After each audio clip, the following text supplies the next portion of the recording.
Magandang araw po mga kapatid.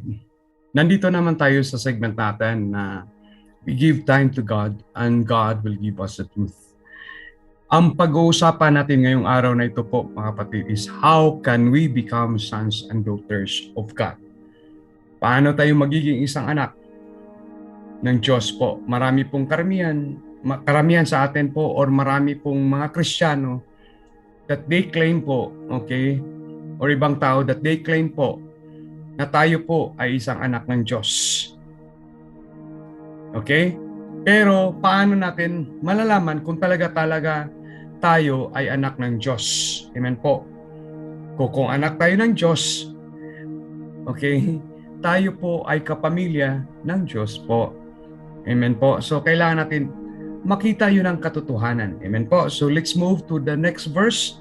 Okay po. Ang sabi kasi dito sa John chapter 10, okay, ang sabi dito, verse 27 to 28, my sheep hear my voice, and I know them, and they will follow me, and I give unto them eternal life, and they shall never perish, neither shall any man pluck them out of my hand. Ito kasing karamihan ng sinasabi na some people are claiming that they're sons and daughters of God. They're Christians. Amen po. Sabi nila, once you become a Christian, amen po, tayo po ay hindi po mawala sa kamay ng Diyos. But titingnan muna natin, tayo po ba ay tunay na anak ng Diyos? Tayo ba ay tunay na Kristiyano? Ang sabi niya rito po, okay, tayo po ay magiging anak niya at hindi tayo mawala sa kamay niya. Amen po. Okay? Ang shepherd kasi dito is refers to our God. And ang sheep po, tayo po yon. Ang sabi napakalinaw po dito, my sheep hear my voice and I know them. Okay? Napakalinaw po yung sinasabi. Kung tayo po ay isang anak ng Diyos, ay follower ni Jesus Christ, ang tawag natin ay Christian. Sabi niya rito, okay, hear my voice. Tayo po ba ay nakikinig sa kanyang salita? Saan natin makikita ang kanyang salita at ang mga teachings ni Jesu Kristo or ng Diyos? Sa salita ng Diyos in the Bible, right? Yeah? Tayo po ba ay nakakilala ng Diyos? Kilala ba tayo ng Diyos? That means, nakipagrelasyon ba tayo ng Diyos? Sa Diyos po natin? Ang pagkikipagrelasyon sa Diyos po ay tumatanggap tayo sa ginagawa ni Jesu Kristo sa Kalbaryo. Amen po. We believe on what He has done in the cross. Yeah, at once we believe, tayo po ay talagang faithfully na pina-follow, ino-obey, ginagawa, pinamumuhay ang lahat ng salita ng Diyos. At ang sabi ng Diyos, I know you, I know them. They will not perish, neither shall anyone pluck them out of my hand. Wala pong makakasnatch. Okay? Doon po tayo sa kamay ng Diyos. Kung tayo po ay nakikinig, sumusunod, okay, pinamumuhay ang kanyang salita. At tayo po ay kilala natin ang Diyos, tinatanggap natin ang Diyos po. Kilala natin. We consider Him as a Lord, we consider Him as a Savior, we consider His God. So paano natin ma-proof na tayo po ay isang anak ng Diyos at tayo po ay isang tunay na Kristiyano na nakikinig sa kanyang salita? Number 1, 2 Corinthians chapter 5 verse 17. In Christ, we become a new creation. The old has gone, the new has come. May pagbabago. May pagbabago. We repented all the sins that we committed at naniniwala at nagtitiwala na tayo sa Diyos. Okay? Nagbago tayo mga kapatid. Second, James chapter 4 verse 7. Therefore submit yourselves to God. Okay? Resist the devil and the devil will flee from us. We all submit all areas of our life. That's the proof. All areas in our life to God. That's the proof na tayo po ay anak ng Diyos. Amen? Yeah. Sabi niya to, and they follow me. We follow God. Yeah? We like God. We like Christ. Kaya Christians ang tawag natin, mga kapatid. Okay? Kabanalan yan, mga kapatid. Huwag tayong maliling lang, mga kapatid. Marami po nagkiklaim na Christians but we cannot see in their life. That is why, okay, they are people claiming that they're Christians but they live like demons. Amen? Okay po, next slide po.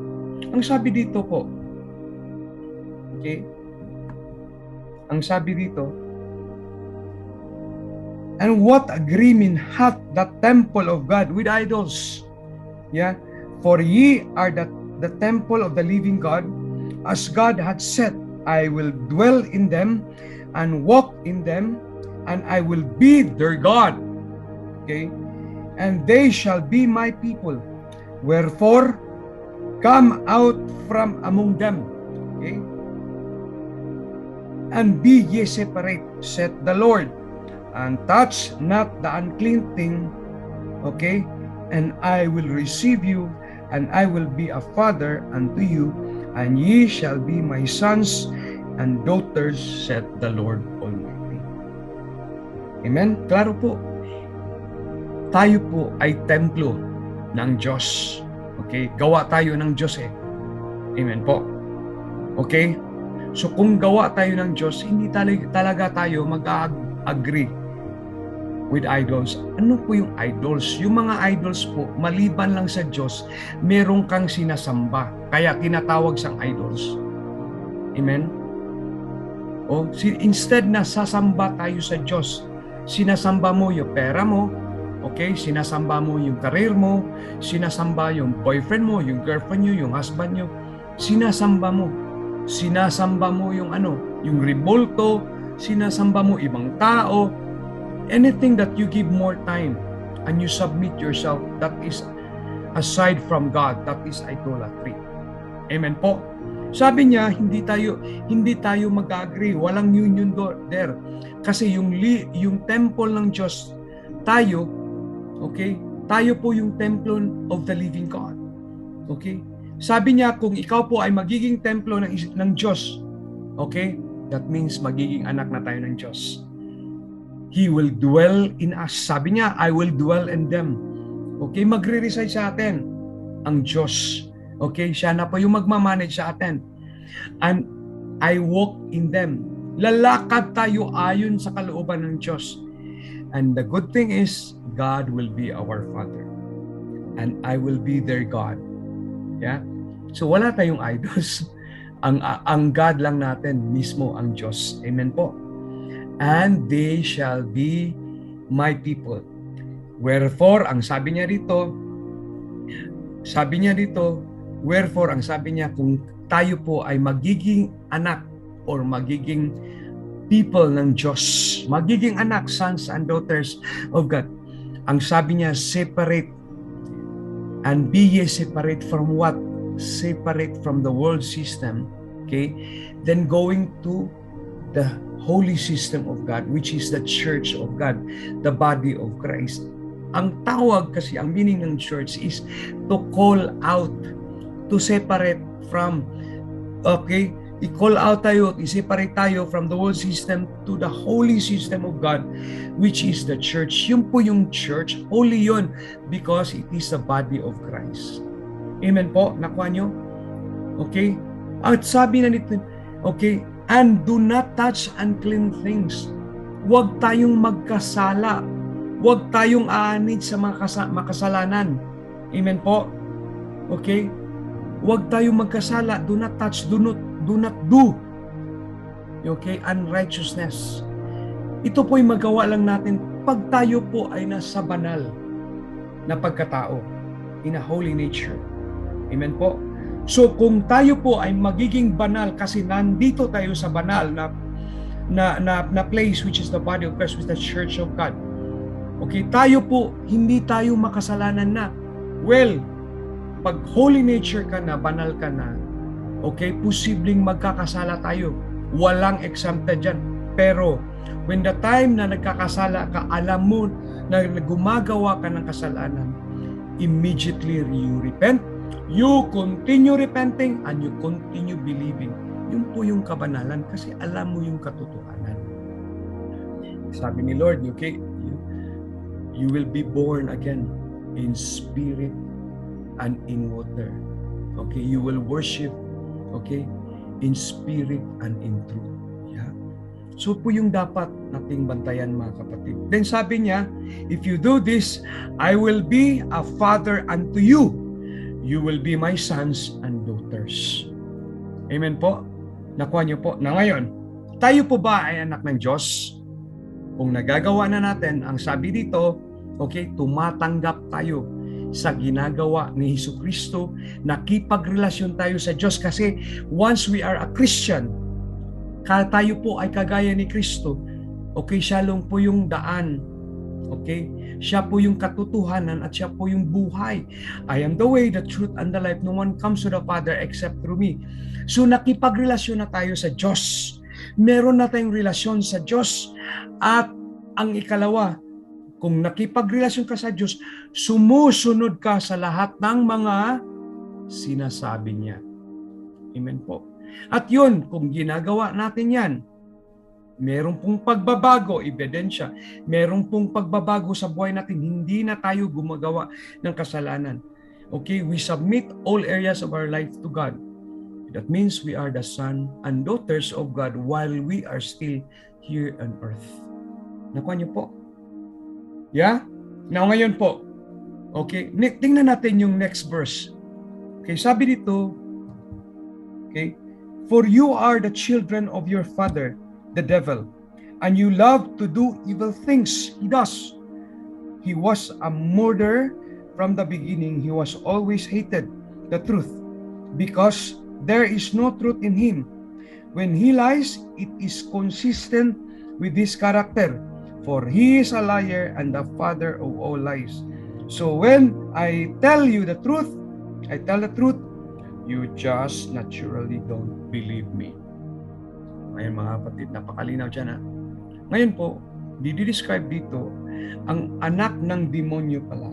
Okay? You love to do evil things. Amen po? And you consistently lie.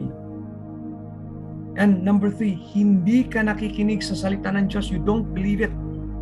Kasi anak ka ng diablo, anak ka ng demonyo. Okay? Opposite side of what the 2 verses that I mentioned.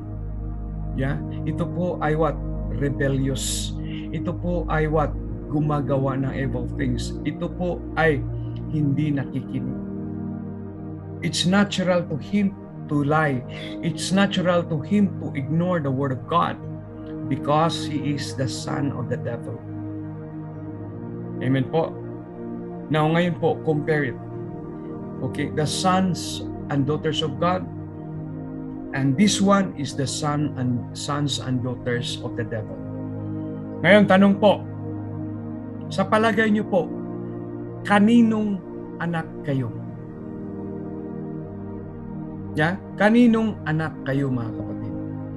If you're going to accept and have a relationship with God through the life of Jesus Christ, and follow, obey, and do, and live, and there will be transformation in your life, submit all areas of your life to God, resist the devil, and the devil will flee from you, you are sons and daughters of God.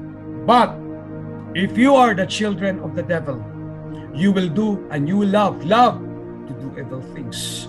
You will always lie, and you will not listen to the word of God.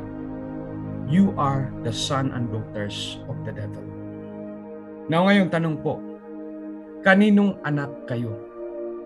Amen? Sagutin nyo yan sa sarili nyo, mga kapatid. Sabihin ko sa inyo, ano po yung reward?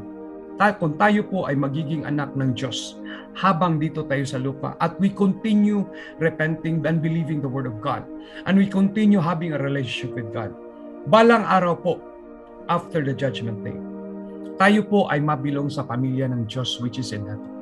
Pag tayo po ay talagang matigas ang ulo natin at we continue doing evil things, we continue lying, and we continue not believing and hearing the Word of God, okay? Ang reward natin po after the judgment day po, okay? We will join the family of Satan in hell. Amen. So ngayon po, kaninong anak tayo? Sagutin nyo yan po. Sagutin nyo sa sarili nyo po. Nandyan na yung answer, nandyan yung paliwanag, kayo na po ang bahalang sumasagot sa sarili nyo po. At now mga kapatid, we still have a chance, we still have a hope. Tayo po ay buhay, nandito yung salita ng Diyos na guide sa atin. It's about time to change our life and to have peace, to have joy, to have self-control sa buhay ng bawat isa. And remember guys, God is good, but God is just. Amen? To God be the glory mga kapatid. God bless you mga kapatid. Amen? God bless you. Have a nice day po.